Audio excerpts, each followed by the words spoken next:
Porque Paulo, ele escreve aos Coríntios e diz assim que ele era o menor dos santos. O menor dos apóstolos. Aí ele escreve lá em Efésios, capítulo 3, versículo 8, e diz que era o menor dos santos. Interessante que ele usou a palavra assim, a minha, o menor de todos os santos. Efésios 3, 8, a palavra menor. É um vocábulo grego que diz assim, o resultado do nada com nada. Elaxistosteros, o resultado do nada com nada. Aí ele escreve para Timóteo, diz assim, que ele era o principal dos pecadores. À medida que ele foi vendo Cristo. Imagina, irmãos. Imagina. Porque quando você começa a olhar para você, você vai crescendo, irmãos, você está precisando de um espinho na carne bem profundo para que o nome ensoberbecesse. Por causa das grandezas das revelações. Nós, irmãos, temos que ser pessoas com o coração extremamente quebrantados. Eu nunca vou esquecer de uma frase que um companheiro usou para mim uma vez quando nós servíamos em Cuba. Então, vocês sabem que Cuba é um regime terrível. Quem gosta de esquerda aí devia passar um final de semana em Cuba. Mas, irmãos, é terrível. É uma coisa que não tem como falar. Mas um povo tão especial. Digo para vocês, as pessoas mais queridas que eu encontrei fora do Brasil foi em Cuba. Mas eu aprendi algo ali. Que a gente está em muito conflito, porque tudo, a gente não pode usar relógio, a gente não pode usar um tablet, você não pode usar um iPhone, nada disso. Porque naquela época eles nem sabiam o que era telefone. Só uma pessoa lá na comunidade de quase 3 mil membros tinha um telefone. E era tudo muito complicado. Não tem internet, não tem nada, é uma caixa fechada. E a gente está naquele conflito. E aí o irmão disse assim para mim, Luiz, aqui nós precisamos ter um perfil muito baixo. Muito baixo. Essa foi uma chave para me entender. Mas não é ter um perfil muito baixo em Cuba, é ter um perfil baixo em qualquer lugar. Sabe por quê, irmãos? Nós não roubamos a glória de Cristo na igreja. Nós precisamos colocar Cristo acima de tudo em nossa vida. Nós precisamos colocar Cristo em prioridade absoluta, em qualquer lugar na nossa vida. Então nós temos que compreender isso aqui. Essa vida além do véu. Nós não merecemos, irmãos. Sabe o que eu merecia? Ir para o inferno. E por justiça. Nós merecíamos. Mas ele entrou no inferno no nosso lugar. Ele foi abandonado. Imagine, irmãos. Ele foi abandonado pelos seus discípulos. Ele veio para os que eram seus, os seus não receberam. Todos os seus discípulos fugiram. Ele voltou para Nazaré. Nazaré queria matá-lo. O lugar que ele nasceu. O Senhor Jesus conhecia o abandono, mas quando o Pai o abandonou, ele bradou, por que me abandonaste? Você imagina, irmãos, tudo que nós merecíamos. Por justiça, ele assumiu, ele tomou o nosso lugar, ele cumpriu, ele nos salvou, ele nos justificou. Então nós vamos ficar brigando por causa de estima? Não, irmãos. Nossa estima é celestial. Não caia no engano das suas emoções. Se por um lado aqui as coisas estão ruins, lembre que aqui há um santuário. Segundo os Coríntios, capítulo 5, se esse tabernáculo se corromper, se esse tabernáculo sujar, se esse tabernáculo desintegrar, está em Coríntios, nos primeiros versículos, ele diz, da parte de Deus, um tabernáculo celestial.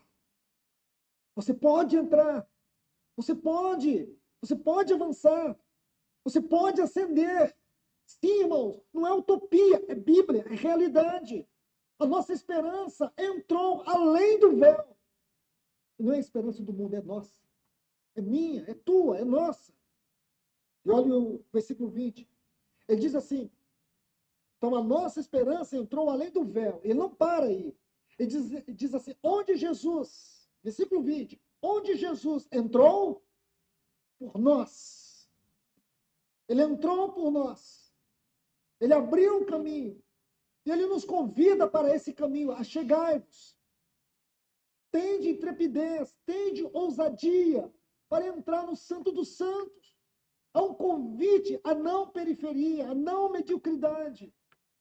Ser cristão medíocre é uma escolha nossa. Não é um plano determinado por Deus. Ficar na periferia da espiritualidade é uma escolha, uma decisão. E nunca é uma decisão meramente deliberada.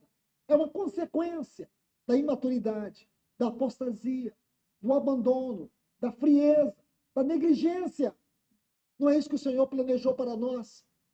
Irmãos, você pode pensar, você pode meditar por alguns minutos sobre a morte dele por você. A morte dele, o que ele passou. Você já leu ali Isaías 52, a partir do versículo 13. Ele foi desfigurado, desfigurado. Sua face foi desfigurada. Leia um livro do Frederic Zugibe, A Crucificação de Cristo, uma autópsia da crucificação de Cristo. É um livro dessa grossura. Ele gastou, irmãos, ele gastou perto de 40 anos estudando sobre a vida de Cristo. Ele foi diretor do Instituto Médico Legal de Nova York. Frederic Zugibe. Ele vai te mostrar todas as facetas que compõem, todas as teses medicinais, médicas, sobre a morte de Cristo. Ele chega a fazer uma autópsia, com toda a reverência, da morte de Cristo. Ele vai dizer que nunca, nenhum povo do mundo, nenhum dos povos do mundo, pôde inventar uma forma de tortura como a crucificação romana. Foi o que o nosso Senhor passou. Ele vai analisar que quando aquela coroa perfurou sua testa, possivelmente há uma grande probabilidade de que tenha ferido o seu nervo trigêmeo. Então ele sentia dores lacinantes. Quando ele foi levado para um especialista na arte da tortura, onde ele levou os açoites, os vergões causados pelo chumbo dos chicotes, sabe qual é o nome do chicote? Flagelo. E os ossos, que era uma composição de chumbo e ossos, 4 ossos e 4 chumbos que rasgaram suas costas. Por nós. Ali mesmo, muitos presos morriam. O nosso Senhor, ele sai dali e ele é pregado numa cruz. Numa cruz, por você. Ele vai até aquela cruz. Ele profere 7 palavras. Aquelas 7 palavras são as palavras que compõem aquilo que chamamos o seu evangelho. Cada palavra é uma gota de poder, de vida, de libertação, de cura para todos nós. O que nós encontramos de vida nessas palavras é algo que precisamos examinar aos pés do Senhor. Tudo por nós. Tudo por nós. Ele derramou sua vida naquela cruz para que nós tivéssemos que tipo de vida, irmãos? Ele fez o que fez, julgado por 6 tribunais, julgado, inspecionado, examinado, não acharam uma culpa, uma vírgula que estivesse contra ele. Nele não havia pecado, mas Deus o cobriu com os nossos pecados. Foi diante do tribunal de Deus, onde ele abriu a sua boca. Aqui ele não abre, mas lá ele abriu. Não era os pecados dele, porque não havia, mas ali havia os nossos pecados. Deus o cobriu com os nossos pecados, para que vivêssemos que tipo de vida? Qual nível de espiritualidade se requer de pessoas que foram salvas de tal maneira? Que tipo de vida se espera dessas pessoas? Seguidores de religião? Seguidores de homens? Seguidores de denominação? É esse tipo mesmo, irmãos. Nós não acreditamos nisso. Não acreditamos. A igreja nunca foi denominação. Denominação são instituições humanas. A igreja é o corpo de Cristo. A igreja é o povo de Deus. Tomemos cada assembleia que está aqui, Maringá, Tapejara, Paranavaí e tantas outras, Londrina e tantas outras. É o povo de Deus. Podemos estar aqui de 4 paredes, não quer dizer nada. Pode ter o nome que tiver lá, ninguém questiona nada disso. É o povo de Deus, nós somos o povo de Deus. Quantas vezes eu vou nas comunidades batistas e outras, de irmãos, são nossos irmãos, nós não estamos ali para julgar ninguém, não podemos fazer um ensino errado da eclesiologia, Nós somos o povo de Deus, são os nossos irmãos. É isso que nós temos que ter. Foi esse povo que ele salvou. Ele não nos salvou para que nós fôssemos seguidores de homens, mas para que nós fôssemos os seguidores do Cordeiro. E que nós tivéssemos uma vida que correspondesse à altura do seu sacrifício. Compreende isso, irmão? Uma vida que estivesse à altura do seu sacrifício. O seu sacrifício não foi um sacrifício qualquer. Ele derramou toda a sua vida naquele Calvário por mim e por você. Ele deu toda a sua vida. Olhe para isso, irmão. Ele entrou por nós, tendo se tornado sumo sacerdote para sempre, segundo a ordem de Melquisedeque. Que coisa linda, irmãos. Que coisa linda. Então, o que é o céu para nós? O que é este céu para nós? Para nós, o céu é o lugar santíssimo de Deus. Não é uma esfera qualquer.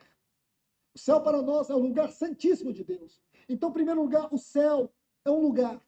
Segundo, o céu é uma condição de vida. Terceiro lugar, o céu é uma experiência. E em quarto lugar, o céu para nós é uma realidade viva. Então, o céu é um lugar, uma condição, uma experiência e uma realidade viva. Isso é o céu para nós. O céu não é o que nós vamos desfrutar. O céu é o que já estamos desfrutando por causa de Cristo Jesus. Ele entrou por nós. Ele não entrou e fechou a porta. Ele entrou e deixou a porta aberta. E disse que nós podemos entrar, nós podemos nos achegar, nós podemos descansar, nós podemos desfrutar, nós podemos nos render, nós podemos adorar, nós podemos orar. E oração, nesse conhecimento e nessa experiência, não é realização. Oração aqui é relacionamento em primeiro lugar.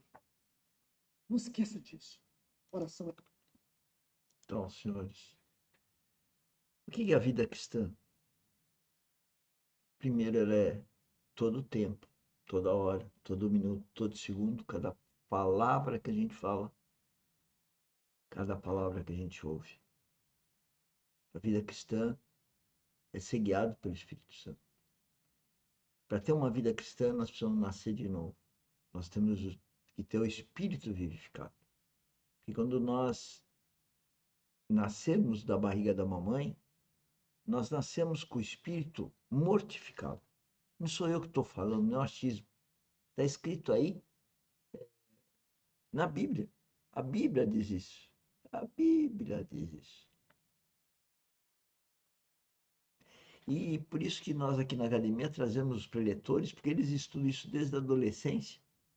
E têm uma capacidade incrível de conhecer a Bíblia, os versículos, e dizer o que está na Bíblia, não o que está na cabeça deles, do ponto de vista de intelecto, mas do ponto de vista do Espírito Santo, está guiando cada um desses homens. Vamos viver uma vida cristã? Vamos fazer parte do corpo de Cristo, da noiva, da igreja de Cristo, que é orgânica, ela não é física, ela está dentro de cada um que nasceu de novo. Vamos dar glória a Deus obedecendo Ele 24 horas. Eu não consigo obedecer Ele 24 horas, porque o mundo me trapaceia toda hora. O mundo jaz no maligno, e eu tenho que viver nesse mundo sujo, inútil. Inútil não posso dizer, porque se Deus permite que ele exista, ele tem um propósito, e o propósito é nos forjar a imagem e semelhança de Cristo. Falando em forjar, amanhã nós temos às 10 horas a mentoria. Nossa mentoria